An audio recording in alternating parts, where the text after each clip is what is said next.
of my overweight patients blame their struggles on their slow metabolism. Whenever I hear that, I realize that a lot of people aren't exactly sure what metabolism really is and whether or not there's anything they can do to speed it up. But it's not that complicated, and if you understand what determines your metabolic rate, it's a lot easier to understand what you can and can't do about it. Simply put, your metabolic rate is the number of calories your body uses every day just to keep your vital processes going. Sometimes it's called your resting metabolic rate because it's referring only to those calories you burn at rest to keep organs like your brain, heart, and lungs functioning.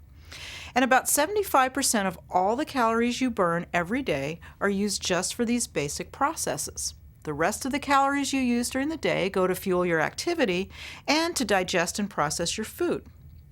Each of us has our own unique resting metabolic rate that's determined primarily by how much lean body mass we have. You can think of your body as divided into two parts, the fat mass and the lean mass that's made up of everything that isn't fat, like muscles, bones, and organs.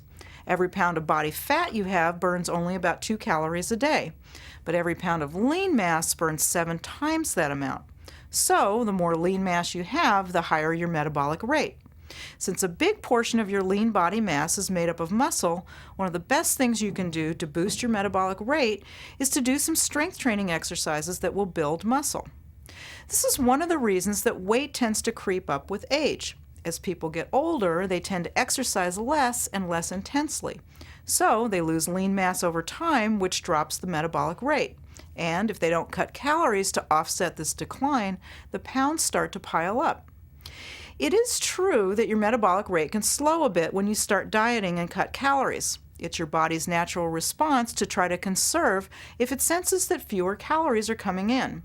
But the decrease in metabolic rate is relatively small, and if you become more active as you lose weight, you can offset these small changes. It's also a good idea to eat small, frequent meals to keep the body from shifting into conservation mode. And if you know someone who seems to eat all the time and yet never puts on an ounce, you might want to chalk up their good luck to a fast metabolism. That could be. They may have more muscle than the average person, which would make for a higher metabolic rate. But naturally slender people also tend to move around more. They fidget, they talk with their hands, they walk down the hall to talk to a colleague instead of emailing. And more activity means more calories burned.